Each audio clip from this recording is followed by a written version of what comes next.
여러분이 지금까지 살아오면서 혹시 가장 두려웠던 때가 언제인가요? 한번 생각해 보세요. 지금까지 여러분이 살아오면서 가장 두려웠던 순간이 언제였습니까? 뭐 공포 영화를 볼 때 그런 두려움 말고요. 막 심장이 두근두근거리고 손이 막 덜덜 떨리면서 엄청난 부담감과 압박감 때문에 막 땀이 삐질삐질 흐르면서 강한 걱정과 불안감이 여러분을 사로잡았던 그런 경험을 말하는 것입니다. 혹시 그랬던 경험이 있으세요? 네. 갑자기 길을 가다가 화장실이 급했을 때, 뭐 이런 때, 이건 그냥 웃기자고 한 얘기고요.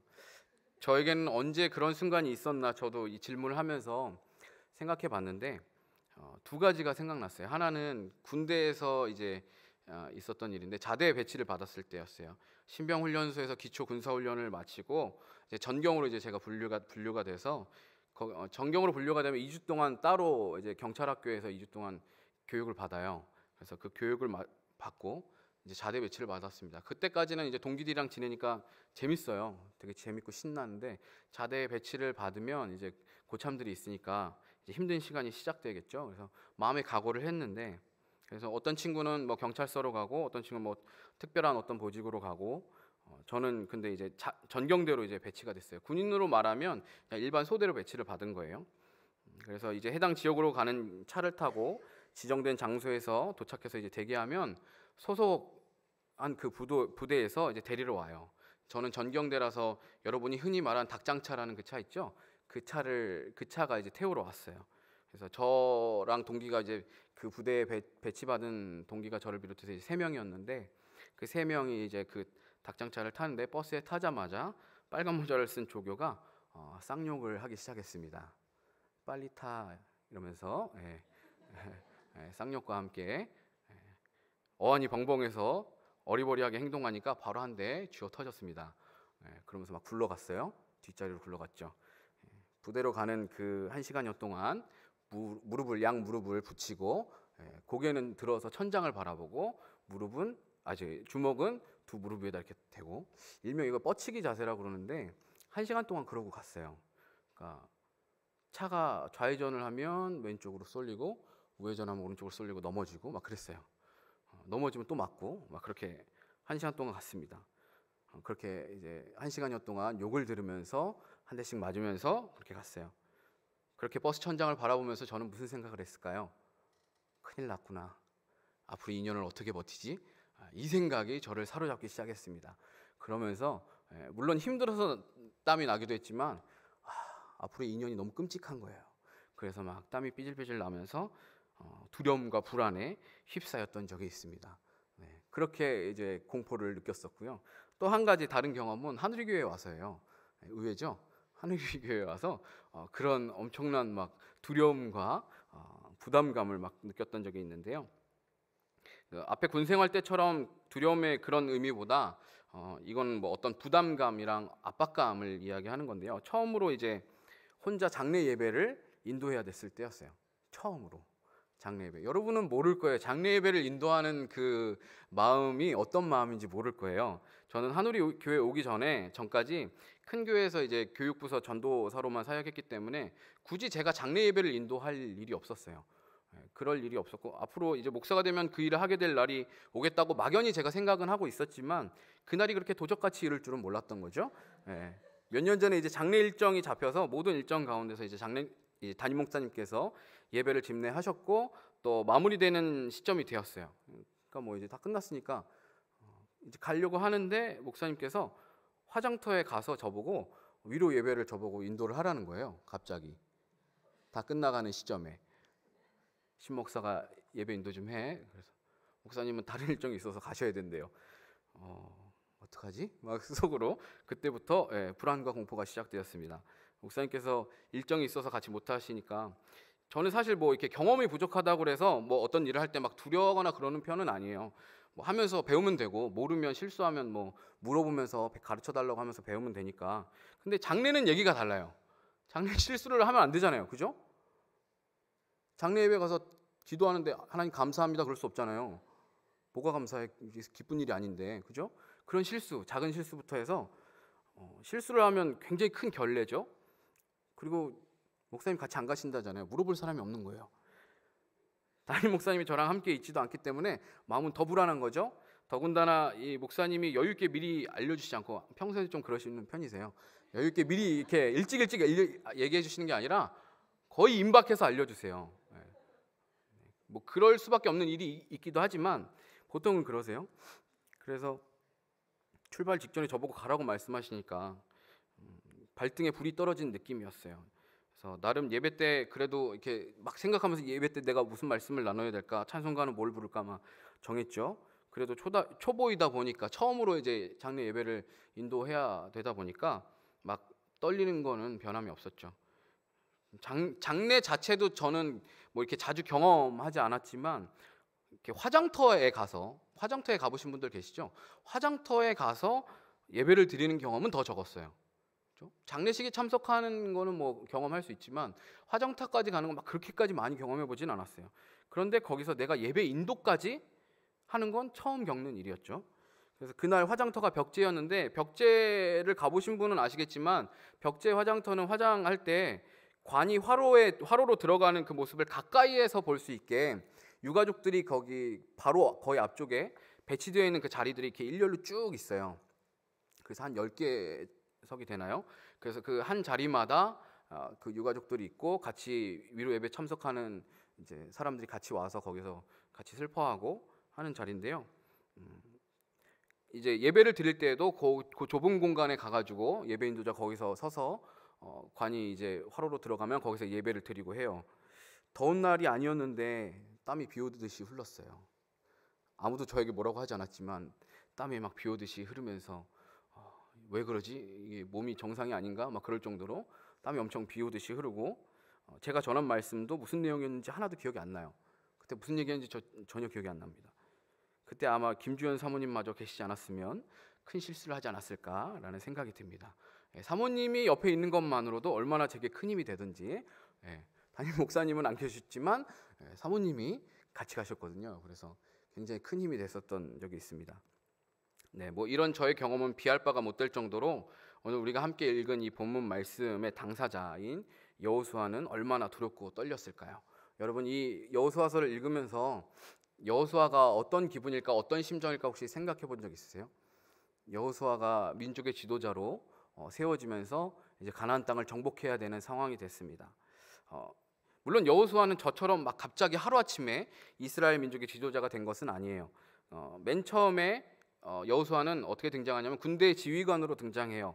모세가 두 손을 들고 전쟁할 때 두 손을 들고 그 밑에서 아론과 훌이 받쳐서 유명했던 그 아말렉 족속과의 전쟁에서 여호수아에게 모세가 사람들을 데리고 싸우도록 이제 지시를 합니다. 그때 이제 군대 지휘관으로 등장을 하고요.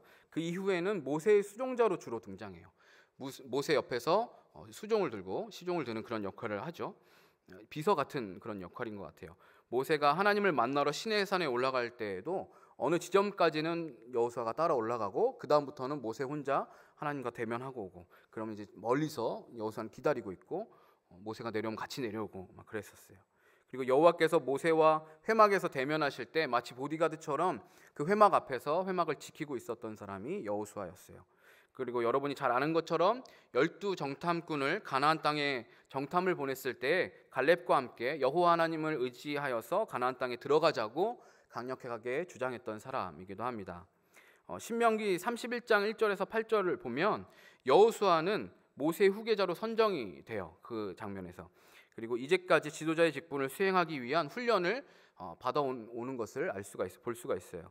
모세가 자신의 죽음이 다가오니까 하나님께 자기를 이을 지도자를 세워주실 것을 하나님께 요청을 했고, 하나님께서 여호수아를 회중 앞에서 세워서 모세의 후계자로 임명하도록 그렇게 지시를 하십니다. 그에게는 모세를 이어서 이스라엘 백성들을 약속의 땅 가나안을 정복하게 인도하고 또 각 지파에게 땅을 분배하는 그러한 역할이 주어진 것이죠. 저처럼 갑자기 그런 역할을 맡은 게 아니라 오랜 시간 충분히 훈련받고 검증되고 그렇게 세워진 인물이 여호수아였습니다. 모세는 광야에서 40년이라는 시간 동안 하나님께 직접 연단을 받은 것이죠. 그 힘든 시간을 보냈지만 여호수아는 하나님께서 모세라는 위대한 리더십을 통해서 훈련하게 하셨어요. 어떻게 보면 모세는 맨 땅에 헤딩한 거죠. 하나님으로부터 직접 뭔가 거칠게 훈련받고 힘든 광야의 시간을 보내면서 연단된 것인데, 이 여호수아는 훌륭한 이 리더십을 통해서 교육받고 훈련받고 배우고 했던 것이죠. 그래서 아마 그가 충분히 이 이스라엘 민족의 지도자 역할을 잘 감당할 것이라고 우리는 기대할 수 있는 것이죠. 얼마든지 오랜 시간 동안 충분히 훈련받아 왔고 모세라는 좋은 리더십에게 배운 거니까요. 그런데 여호수아의 입장이 돼서 한번 생각해 보세요. 그렇다고 해서 과연 여호수아가 떨리지 않았을까요? 여호수아가 두렵지 않았을까요? 저 이청년부를 맡고 있잖아요. 이청년부가 대략 보통 출석하는 게 20명 이제 안팎인데, 이 수명의 사람을 담당하는 것도 때로는 어렵고 부담되는 일이에요. 근데 히브리 민족 전체 막 수십 수백만 명의 사람들을 데리고 다녀야 돼요. 더군다나 영토도 없는 사람들이에요. 땅이 없어요. 이 사람들은 집이 없어요. 집을 이제 만들려고 그 땅을 이제 차지하려고 가는 거죠. 집도 없는 사람들이고, 그렇게 하면서 전쟁까지 치러야 돼요. 그리고 자기 앞에 모든 백성들이 존경하면서 두려워했던 지도자인 모세라는 지도자가 있었어요. 하나님과 대면하여서 알던 자, 그래서 백성들이 두려워하기까지 했던 그런 위대한 리더십, 그 다음에 리더를 하는 거예요. 그 뒤를 이어서 모세의 역할을 이어서 받아서 하려면 아마 대부분의 사람은 도망가거나 포기할 거예요. 나는 그렇게 못한다, 그죠? 말도 잘 막 떨려서 못할 것 같은 그런 압박감이 들 것 같아요. 그런 점에서 여호수아가 마음이 두렵고 겁이 나고 낙심되는 건 어떻게 보면 당연한 일일 거예요. 그래도 감사한 것은 그가 모세 옆에서 보고 경험한 수많은 그 하나님의 능력, 그가 봤던 경험했던 하나님의 수많은 능력과 권능, 하나님의 말씀에 귀 기울이면서 순종할 때 모세가 아닌 하나님께서 이스라엘 백성들을 먹이시고 살리시는 것을 확실히 그가 알 수 있었다는 거예요. 누구보다 가까이, 그가 모세처럼 하나님과 직접 소통하진 않았지만 그 옆에서 가장 가까이에서 그 모습을 보면서, 야, 하나님을 순종하고 하나님을 경외하면 이렇게 되는구나, 그렇지 않으면 이렇게 되는구나 라는 것들을 가장 잘 배울 수 있었던 사람인 거죠. 그렇지만 또 한편으로는 모세가 힘들어하는 것을 가장 가까운 자리에서 봤겠죠. 그렇기 때문에 무엇이 힘들지도 아마 미리 짐작해서 알 수 있었을 거예요. 그런데 오늘 여호수아서 이 첫 장 첫 절을 보면 여호와께서 여호수아에게 먼저 말씀하세요. 여호수아가 두려워서 막 하나님 먼저 찾은 게 아니라 하나님께서 여호수아에게 먼저 말씀하세요. 그에게 가나안 땅 정복의 사명을 주시면서 강하고 담대하라 라고 말씀하시고, 내가 너와 함께 있고 너를 떠나지 아니하며 버리지 않겠다라고 약속을 하세요. 이 내용은 신명기 31장 6절에서 8절에 나와요. 모세가 그 이스라엘 백성들과 여호수아에게 했던 말과 굉장히 유사해요. 한번 찾아볼까요? 신명기 31장 6절에서 8절, 그 바로 앞이에요. 바로 앞에 있는 성경이 신명기예요. 신명기 31장 6절에서 8절까지를 한번 찾아서 같이 읽어봅시다.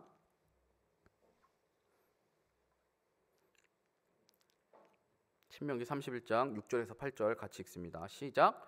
너희는 강하고 담대하라. 두려워하지 말라. 그들 앞에서 떨지 말라. 이는 내 하나님 여호와 그가 너와 함께 가시며 결코 너를 떠나지 아니하시며 버리지 아니하실 것임이라 하고, 모세가 여호수아를 불러 온 이스라엘의 목전에서 그에게 이르되, 너는 강하고 담대하라. 너는 이 백성을 거느리고 여호와께서 그들의 조상에게 주리라고 맹세하신 땅에 들어가서 그들에게 그 땅을 차지하게 하라.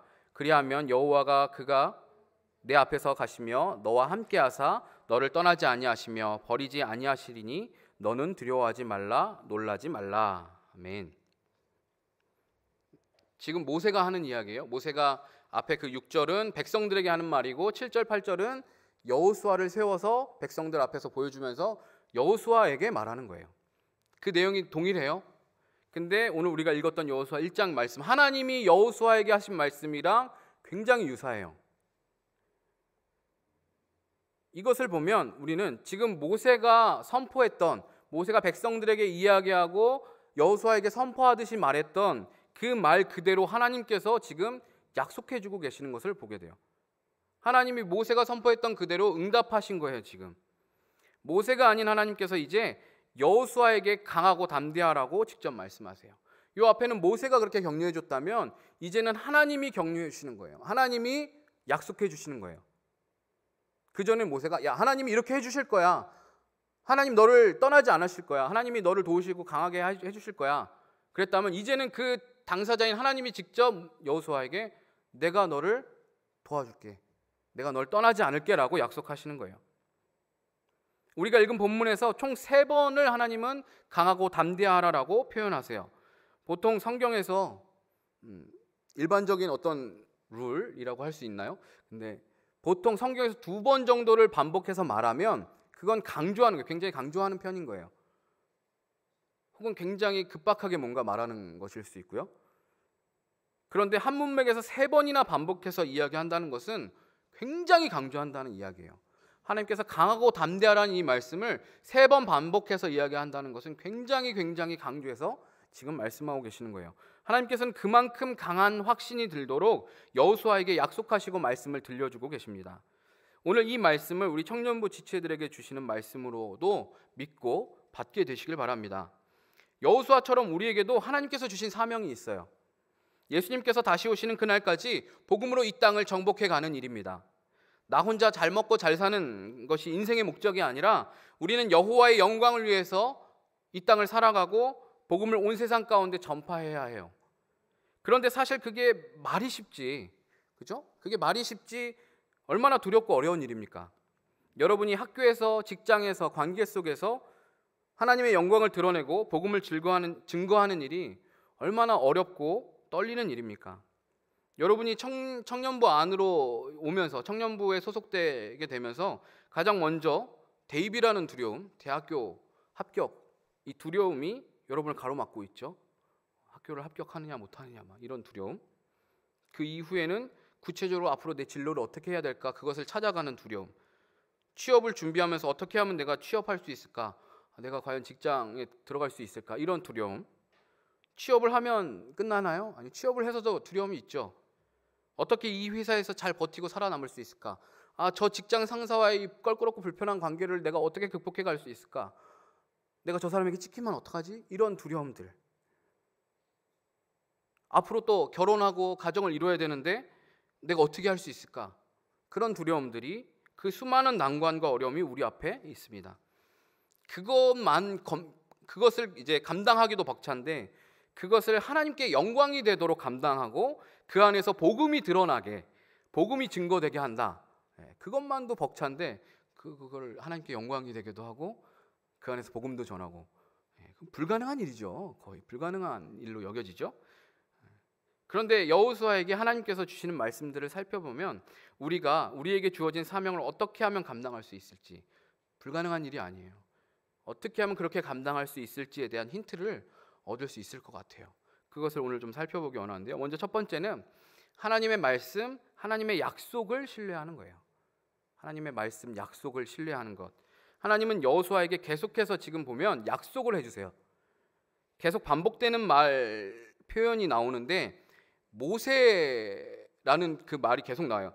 모세에게 말한 것처럼 3절에 보면 내가 모세에게 말한 바와 같이 너희 발바닥으로 밟는 곳은 모두 내가 너에게 주었노니. 5절을 보면 내가 모세와 함께 있었던 것 같이. 7절에 보면 나의 종 모세가 내게 명령한 그 율법을 다 지켜 행하고. 모세를 통해서 하나님께서 약속하고 보여주셨던 거예요. 이미 모세 때 약속하셨고 모세 때 이미 이야기하셨고 했던 그 모든 내용들인 거예요. 하나님께서는 모세에게 약속하셨던 것을 오늘날도 유효하게 지키겠다고 말씀하세요. 모세만 특별해서 그렇게 되는 게 아니라 너에게도 동일하게 그 약속을 내가 이어지게 해줄게. 너에게도 적용되게 해줄게. 너에게도 유효한 약속이야. 그 약속을 해주세요. 모세 오경을 보면 여호수아서 앞에 있는 모세 오경을 보면 하나님께서 강조하시는 부분이 어떤 부분이냐면 아브라함과 이삭과 야곱에게 하신 약속을 지키신다라는 거예요. 모세에게 그건 약속하세요. 모세에게 약속하실 때는 내가 아브라함과 이삭과 야곱에게 했던 약속을 이어서 이 이스라엘 백성들에게 지킬 거야. 너에게도 그것들을 지킬게. 그 과정들을 모세는 겪어온 거고, 이제 여호수아서에서는 모세로 이어진 이스라엘에 대한 가나안 땅에 대한 약속을 여호수아에게 말씀하시는 거예요. 하나님께서 여전히 지키실 것을 강조하세요. 하나님의 약속이 계속해서 지켜지고 이루어지고 성취되고 있다. 그렇게 할 것이다라는 것을 강조하세요. 여러분은 왜 교회를 다니고 신앙생활을 하세요? 예수를 믿으면 우리를 구원하시고 예수 그리스도 안에 살 때 누리는 그 생명의 풍성함에 대한 그 약속, 그걸 믿기 때문에 여러분 신앙생활 하는 거 아니에요? 하나님이 약속하셨잖아요. 예수 그리스도를 믿으면, 나의 구원자로 믿고 고백하면 우리에게 생명의 풍성함, 구원의 은혜를 주시겠다고 약속하셨잖아요. 우리 그걸 믿으니까 신앙생활 하는 거예요. 여러분이 두렵고 걱정되는 일을 만날 때마다 하나님의 약속을 기억해야 합니다. 하나님이 우리에게 뭐라고 약속하셨는지, 하나님이 나에게 뭐라고 말씀하셨는지를 기억하셔야 돼요. 오늘 말씀에서 하나님은 여호수아에게 약속을 반복해서 들려주세요. 그리고 모세에게 그 약속을 지켰던 것처럼 너에게도 그 약속을 지킬게 라고 하세요. 이것은 저와 여러분에게도 유효한 거예요. 하나님은 실언하지 않으세요. 거짓말하지 않으세요. 하나님은 약속한 것을 반드시 지키시는 분이세요. 아니, 지켜야만 하는 분이세요. 하나님께서 한번 선언하신 약속은 반드시 지켜지고 성취됩니다. 그렇지 않으면 하나님이 거짓말하는 분이 되기 때문에 이것은 일어날 수 없는 일인 거죠. 하나님이 거짓말하는 그 순간 하나님은 하나님이 아니신 거예요. 여러분이 하나님의 약속을 근거해서 기도할 때 그 기도에 능력이 있는 거예요. 그래서 하나님 이렇게 약속하시지 않았냐고, 하나님 성경에 보니까 하나님 이렇게 말씀하셨는데 하나님 이것을 들어주셔야 되는 거 아닙니까? 이 약속을 지키셔야 하는 거 아닙니까? 그럼 하나님은 그 약속을 들어주셔야만 하는 분이신 거예요. 하나님이 여러분에게 주신 그 약속을 붙들고 우리에게 사명을 감당하게 해달라고, 이 어려움을 극복하며 돌파할 수 있게 해달라고 기도해야 하는 거예요. 그런 난관과 어려움이 왔을 때 하나님께서 강조해서 말씀하시는 강하고 담대하라는 말은 우리가 해야 되는 영역인 거예요. 강하고 담대하라고 하나님 말씀하시잖아요. 하나님께서 우리를 강하고 담대하게 만드실 수 없어요.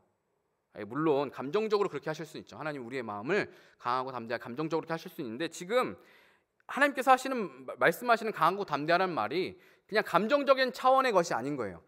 하나님이 여호수아에게 강하고 담대하라고 명령하시는 것, 그것은 하나님을 전적으로 의지하고 신뢰하라는 의미인 거예요. 그러니까 우리가 강하고 담대할 수 있는 방법, 우리가 강해지고 담대해질 수 있는 방법은요, 내가 뭔가 막 갈구닦고 뭔가 스펙을 쌓고 돈을 많이 벌고 그게 아니라 하나님을 신뢰하는 거예요. 하나님의 그 약속을 붙잡고 그 하나님을 전적으로 의지해서 나아가는 거예요. 근데 세상이 보기엔 되게 바보 같아 보이는 거죠. 뭘 믿고 저렇게 나대지? 이렇게 이야기하는 거예요. 근데 하나님이 어떤 분이신지 아는 사람은 믿고 나가는 거예요. 전능하신 하나님, 하나님이 어떤 분인지 알잖아요. 우리는 하나님은 전능하신 분이세요. 여호수아는 하나님에 대해서 이렇게 생각했을 거예요. 홍해를 가르셨던 분, 반석에서 물이 나오게 하셨던 분, 만나와 메추라기로 40년 동안 광야에서 이 수백만의 사람들을 먹이셨던 분, 옷과 신발이 40년 동안 광야에 있었지만 해지지 않게 하셨고 구름 기둥과 불 기둥으로 밤낮으로 이 백성들을 지키셨던 분, 그가 직접 봤잖아요. 경험했잖아요. 그 하나님의 약속을, 그런 하나님이 하신 약속이니까 믿고 의지하는 것이죠. 그러니까 여호수아에게 명령하시는 거예요. 하나님께서 강하고 담대하라고 명령을 하시는 거지, 하나님께서 해주셔야 되는 일이라면, 이게 우리의 힘으로 안 돼서 하나님께서 해주셔야 되는 일이라면 내가 너를 강하고 담대하게 만들어줄게, 내가 너를 강하게 해줄게, 담대하게 해줄게 라고 하시지 왜 강하고 담대하라고 명령형으로 말씀하실까요? 하나님의 약속 말씀을 의심하지 말고 믿고 붙잡으라는 말씀이 아닐까요? 여러분에게 불가능해 보이는 그 사명을 이루기 위해서 걸어갈 때 여호수아와 백성들이 그랬던 것처럼 여러분이 만나게 될 수많은 난관이 존재할 거예요. 앞에서 이야기했듯이 대입도 있고 취업 준비, 학업 진로 고민, 관계 문제, 직장 내 갈등, 재정 문제, 결혼 등등, 마치 여리고성과 같은 그 장애물들이 여러분을 가로막을 거예요. 우와, 저거 어떻게 내가 이기지? 저거 어떻게 무너뜨리지? 저걸 어떻게 이기지? 여리고성같이 그렇게 깜깜한, 도저히 뚫어낼 수 없을 것 같은 그 장애물들이 여러분이 사명을 향해 갈 때, 복음을 들고 나아가려고 할 때 가로막을 거예요. 그런데 그때 여러분이 강하고 담대하다면, 하나님을 신뢰하고 여러분이 의지하고 있다면 하나님은 그 장애물들을 뛰어넘게 하실 거예요. 뛰어넘는 게 안 되면 하나님 무너뜨려 버리시잖아요. 여리고성을 그냥 힘 한 번 안 쓰고 그냥 소리 질러서 무너뜨리게 하시잖아요. 여러분, 싸움을 잘하는 고수 중에 막 무서워서 막 벌벌벌 막 떨면서 주춤주춤하면서 이기는 사람 본 적 있어요? 영화나 이런 데 보면 무림 고수들은 보면 표정이 어때요? 변화가 없어요. 굉장히 가소롭다는 듯이 앞에서 막 이렇게 까불면 이렇게 손으로 따까따까딱 하잖아요. 들어와봐. 그 사람들이 왜 싸울 때 냉철하게 그런 평안한 얼굴로 싸울까요? 올림픽 선수들 보셨어요? 올림픽 선수들이 그 긴장되고 떨리는 가운데 어떻게 금메달을 딸 수 있을까요? 그런 무림 고수들이나 운동선수들이 평상시 자신이 흘린 땀과 눈물을 믿기 때문에 그래요. 내가 그렇게 피와 땀을 흘려서 수고하고 노력해서 훈련하고 연습하고 했던 그것들을 믿기 때문에 그 가운데서도 냉철하게 할 수 있는 거예요. 그 목표를 향해서 자신이 쏟았던 열정이 배신하지 않는다고 믿기 때문에 그래요. 그러나 우리는 우리의 노력, 우리의 공로를 믿는 게 아니에요. 우리의 노력으로 되지 않는 것이 분명히 존재하기 때문이에요. 우리가 우리의 최선의 노력은 다해야 하지만 그걸로 불가능한 일들도 얼마든지 많아요. 그렇기 때문에 우리는 우리의 노력, 우리의 공로를 의지하는 게 아니라 하나님을 의지하고 하나님의 약속을 의지하는 거예요. 구원의 문제, 세상을 이기는 일, 복음을 전하는 일, 그것은 내 힘으로 불가능합니다. 하나님의 약속, 말씀을 믿고 의지하여서 강하고 담대하게 되기를 축원합니다. 두 번째는 우리가 이 세상 가운데서 사명을 감당하면서 나아갈 수 있는 어떤 힌트, 두 번째는 말씀에 나와 있는 것처럼 율법책을 내 입에서 떠나지 말게 하며 주야로 그것을 묵상하여 그 안에 기록된 대로 다 지켜 행하는 것, 즉 성경 말씀을 가까이 하는 것입니다. 이스라엘 백성들에 대한 하나님의 계획은 가나안 땅 정복만이 다가 아니었어요. 그 땅에서 하나님의 말씀을 지켜서 행하면서 복을 누리는 것, 그리고 그 복을 누리는 그 모습을 온 열방이 보고 하나님을 섬기는 백성의 그 덕을 선전하게 하시는 거예요.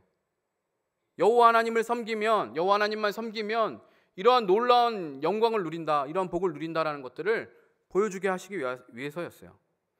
언제나 하나님이 주시는 복을 누리는 시작은 하나님의 명령, 하나님의 율법을 지키는 것에서 시작돼요. 이것은 지도자 여호수아도 마찬가지였어요. 하나님께서는 율법을 다 지켜서 행하고 우로나 좌로나 치우치지 말라고 하십니다. 이거는 도덕적으로 윤리적으로 중용을 지켜라, 중심을 잘 잡아라 이런 말이 아니에요. 율법으로부터 좌로나 우로나 돌아서지 말라는 의미인 거예요. 그러니까 어떻게 해서든 말씀을 지키라는 거예요. 한치의 오차도 없이 말씀을 어떻게 해서든 지켜내라, 말씀을 지키려고 해라라는 거예요. 하나님의 능력과 인도하심을 경험했음에도 이스라엘이 어려운 시간을, 광야의 그 40년이라는 시간을 고생하면서 가나안 땅으로 온 것은 그들이 하나님의 말씀에 불순종했기 때문이에요. 그들이 하나님의 그 약속대로 이렇게 왔는데 중간에 한번 그렇게 잘못해가지고, 근데 그 이유는 하나님의 말씀을 불순종했기 때문인 거잖아요. 그들을 이끄는 지도자인 여호수아가 말씀에 순종하는 삶을 살아서 하나님의 약속이 삶 전체에 그대로 나타난다는 그 사실을 백성들에게 보여줘야 되는 거예요. 지도자니까 더 그래야만 하는 거예요. 하나님의 말씀에 순종하면, 하나님의 말씀을 우로나 좌로나 치우치지 않고 그 말씀을 지켜 행하면 하나님이 그 여호수아를 어떻게 형통하게 하시는가를 보여줘야 되는 거예요. 이거는 오늘날 리더들에게만 혹은 목회자들에게만 해당되는 말씀이 아닌 거예요. 여러분은 그리스도인으로서 세상에 하나님의 말씀대로 살아갈 때 부어지는 놀라운 은혜와 복을 누리는 삶, 하나님의 약속이 성취되는 삶을 보여줘야 되는 의무가 있어요. 그리스도인들에게는. 이름만 그리스도인이고 말씀은 지키지도 않고 약속의 축복을 누리지 못하면 세상 사람들은 예수 믿는 것이 전혀 좋을 게 없다고 오해하게 되겠죠. 우리가 예수님을 믿고 하나님의 백성 됐다면 말씀대로 사는 삶이 얼마나 축복된 삶인지, 얼마나 약속이 성취되어서 풍성하게 되는 삶인지를 보여줘야 되는 거예요. 우리는 세상에서 말씀을 지켜 행할 때 부어지는 축복이 무엇인지, 그게 얼마나 대단한 것들인지를 보여줄 필요가 있어요. 그런데 그런 축복을 누리려면 하나님의 명령이 무엇인지 알아야겠죠. 그래서 하나님은 여호수아에게 율법책을 내 입에서 떠나지 말게 하며 계속 그 율법책을 입으로 읽으라는 거예요. 소리내서 읽으라. 주야로 그것을 묵상하래요. 밤낮으로 그것을 계속 묵상하래요. 그 안에 기록된 대로 다 지켜 행하라고 말씀하세요. 말씀을 소리내서 읽고 묵상하고 생각해서 적용해서 지키기까지 해라. 뭐랑 비슷하지 않습니까? 큐티랑 비슷하잖아요. 큐티예요. 말씀을 소리내서 읽고 암송하고 그것을 하루 종일 묵상하고 그 말씀을 적용해서 실천하고 행하고 그래서 내가 그 행했을 때 하나님께서 주시는 은혜와 축복이 무엇인지 경험하고 말씀을 묵상하는 삶이 여러분 인생에 중요한 해답을 주는 키 중에 하나예요. 말씀을 묵상하지 않으면서 내가 생명이 넘치는 삶, 은혜가 넘치는 삶, 감사가 넘치는 삶을 살 수 있다? 그거는 말도 안 되는 소리예요. 아직 구입 안 한 분들 오늘 큐티인 사시기 바랍니다. 아직 남아있을려나 모르겠는데 큐티 책을 사냐 마냐를 고민할 문제가 아니에요. 그거는 당연히 사야 되는 거지. 정기 구독을 하세요. 뭐 매달 그 2달에 한 번씩 살까 말까 막 고민하지 마시고 그냥 정기 구독을 해놓으세요. 그리고 그러면 내 길이 평탄하게 될 것이며 내가 형통하리라고 하나님 말씀하세요. 네가 말씀을 그렇게 묵상하고 말씀을 암송하고 말씀을 지켜 행하고 하면 내 길이 평탄하게 될 것이고 내가 형통하게 될 것이다 라고 말씀하세요. 형통하다는 말은 뭐든지 다 잘 된다는 말이 아니에요. 내가 하나님의 말씀을 묵상해가지고 큐티를 했어요.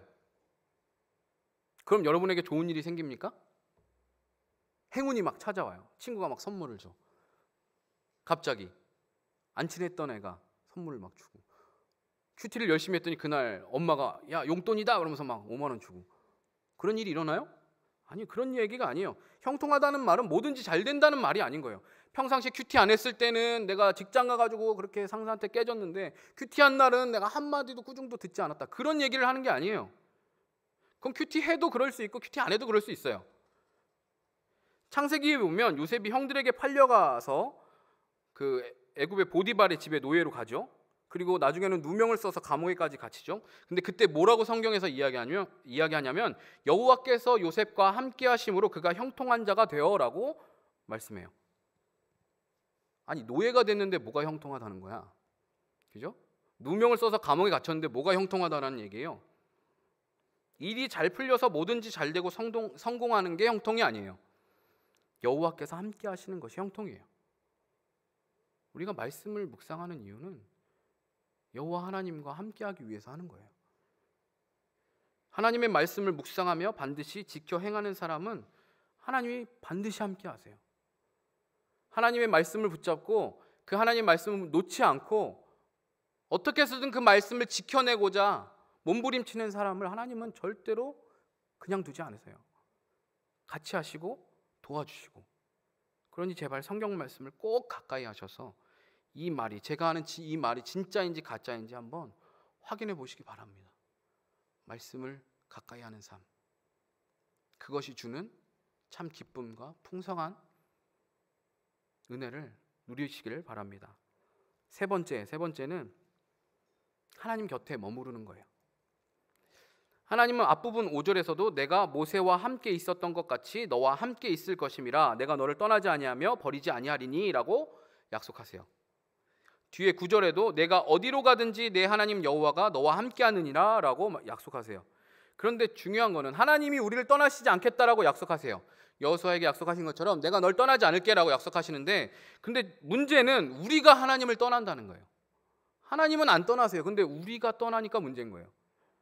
좌로나 우로나 치우치지 말라고 했는데 하나님의 말씀을 지키지 않을 뿐만 아니라 하나님의 말씀을 가볍게 여겨서 멀리하고 하나님을 떠나는 것이 우리의 가장 큰 문제인 거예요. 하나님은 약속하신 대로 절대 우리를 버리지 않으시고 떠나지 않으세요. 여러분이 신앙생활을 잘할 때든 못할 때든 하나님 여러분 한번 선택하셨으면 그 이후로 절대로 여러분을 떠나지 않으세요. 여러분과 함께 하세요.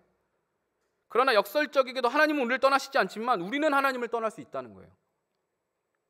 이 말은 우리가 하나님으로부터 거리가 막 멀어져가지고 하나님 교회인데 내가 빨리 도망가가지고 택시 타고 막 저기 가가지고 도망간다 그런 의미가 아닌 거예요. 그런 물리적 거리로 하나님과 멀어졌다? 그런 의미가 아닌 거예요. 부적처럼 하나님을 내가 가지고 있으면 내가 복을 받고 없으면 못 받는 그런 걸 말하는 게 아니에요. 하나님은 부적이나 요술램프 지니처럼 잃어버리면 막 소원 못 비는 그런 분이 아닌 거예요. 하나님은 언제나 여러분들을 축복하시고 여러분과 함께 하시고 여러분에게 은혜를 주실 준비가 되어 있으세요. 여러분 옆에서, 여러분 바로 옆에서. 여러분이 실패할 때나 성공할 때나 여러분이 잘할 때나 못할 때나 하나님 여러분을 보고 계시다고요.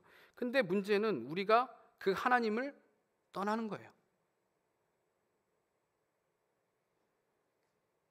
그런데 하나님을 떠나지 않고 우리가 하나님 앞에서 살아간다면, 하나님 곁에 머문다면, 하나님 앞에서 살아가는 태도로 살아간다면 그럼 하나님을 경외하는 삶을 사는 거예요. 함부로 행동할 수 없어요. 하나님이 내 앞에 계시는 걸 알기 때문에 함부로 누군가를 미워하고 욕하고 정죄하는 말 할 수 없고 함부로 죄를 지을 수 없고 하나님이 나와 함께 하심을 믿고 의식하며 살아간다는 것은 먼저는 죄를 멀리한다는 거예요. 하나님이 내 앞에 계시는데 어떻게 죄를 지어요? 그 다음은 무서움과 두려움이 극복된다는 의미인 거예요.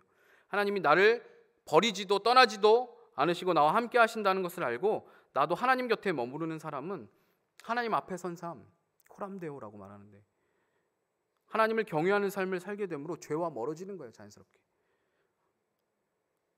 두려움과 무서움을 이겨낼 능력이 생기는 거예요. 우리가 부모님과 함께 있으면 학교에서 친구들끼리 있을 때 막 함부로 막 욕도 하고 나쁜 행동도 거리낌 없이 하던 모습이 멈춰지잖아요. 그죠? 여러분 그 학생 때 혹시 학교에서 하던 그대로 집에 가서 하신 적 있어요? 학교에서 막 욕하고 그랬던 거 엄마 아빠 앞에서도 똑같이 막 아니죠. 자연스럽게 안 하게 되잖아요. 엄마 아빠한테 앞에서 이런 얘기했다가는 혼나지. 그러니까 안 하잖아요. 근데 점차 시간이 지나면 이게 잘못된 것인 걸 알고 스스로 부모님이 계시든지 안 계시든지 성숙해지면 부모님 계시지 않아도 그런 욕을 하지 않는 거죠.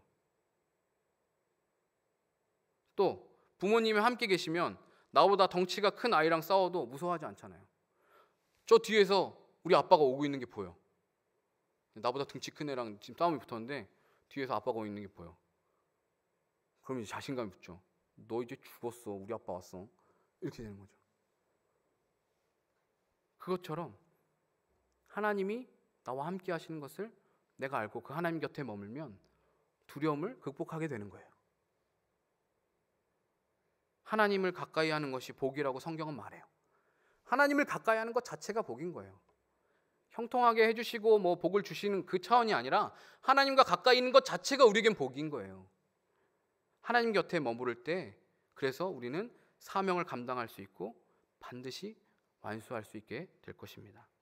사랑하는 여러분, 이 여호수아서는 우리 청년들의 삶과 참 닮아 있다는 생각 때문에 제가 여호수아서 말씀을 나누는데 그리스도인으로서 세상에 나아가서 그 땅을 정복하고 사명의 깃발을 휘날리는 이 삶은 마치 가나안 땅을 정복하는 여호수아와 이스라엘 백성들과 비슷해요.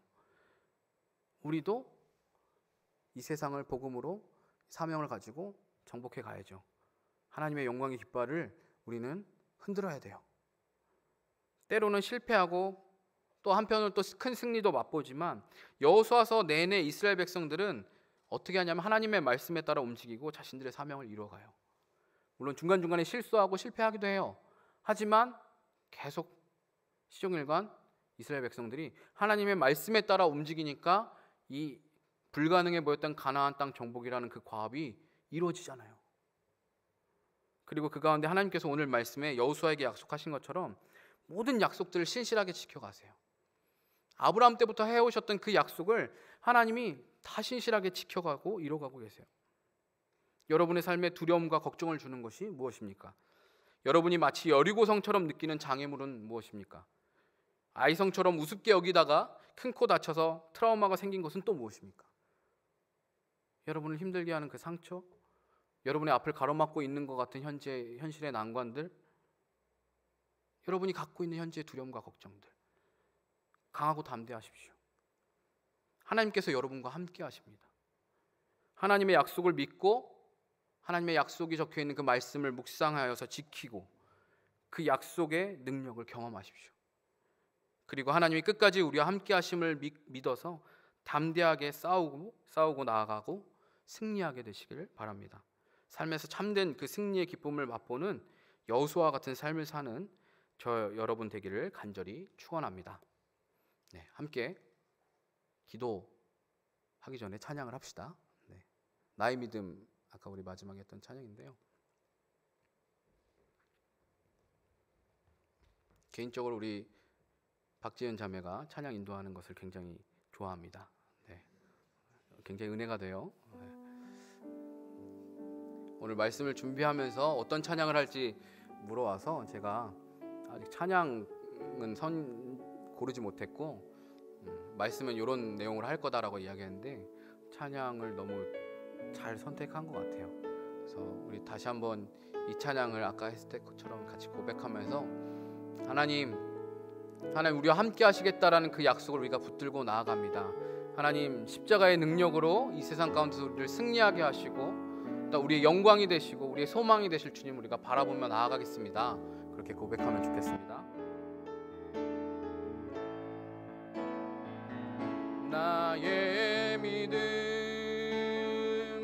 주께 있네. 십자가 능력이 내 영광 되었네.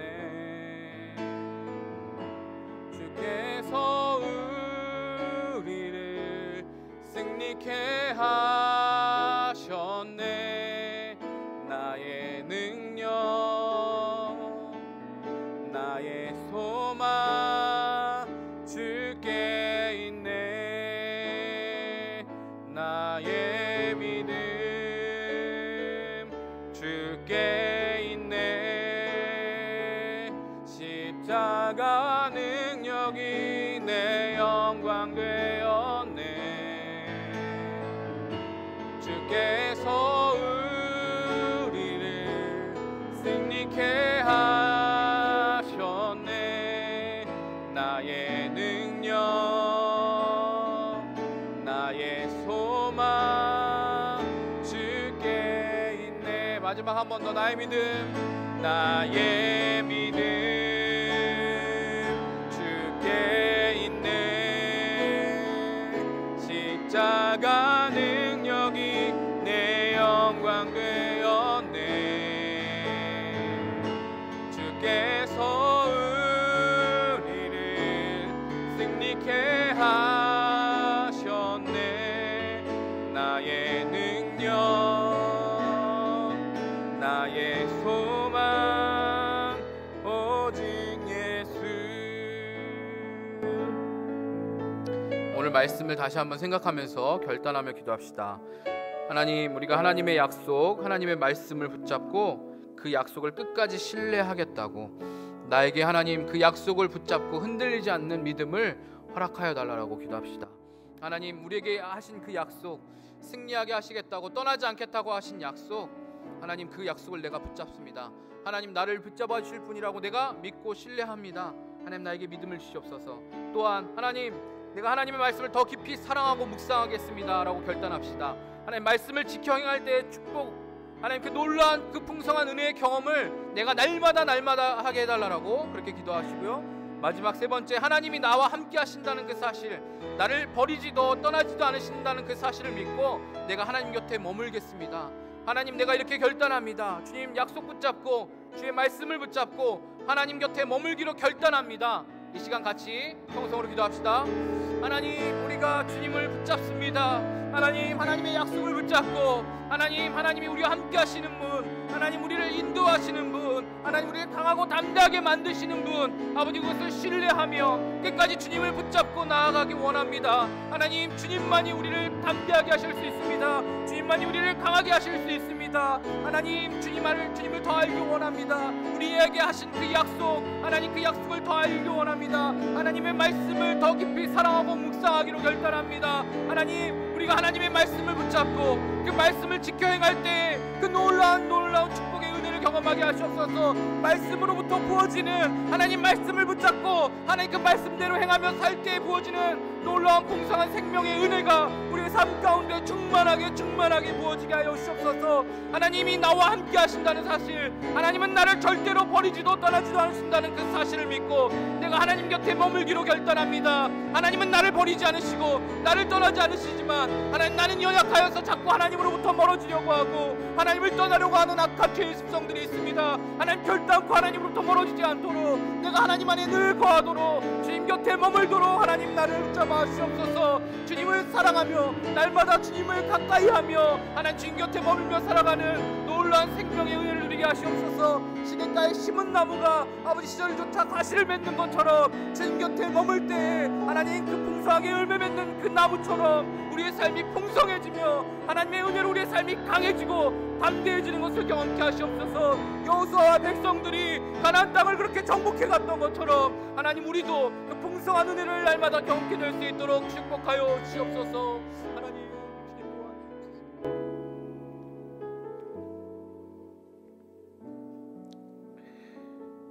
내가 내게 명령한 것이 아니냐, 강하고 담대하라, 두려워하지 말며 놀라지 말라, 내가 어디로 가든지 내 하나님 여호와가 너와 함께하느니라 하시니라. 하나님, 하나님의 약속을 붙잡습니다. 주님의 약속을 간절히 붙잡습니다. 그 약속을 끝까지 신뢰하며 하나님이 나를 강하게 하시며 담대하게 하시는 분이신 것을 믿고 의지하며 나아갑니다.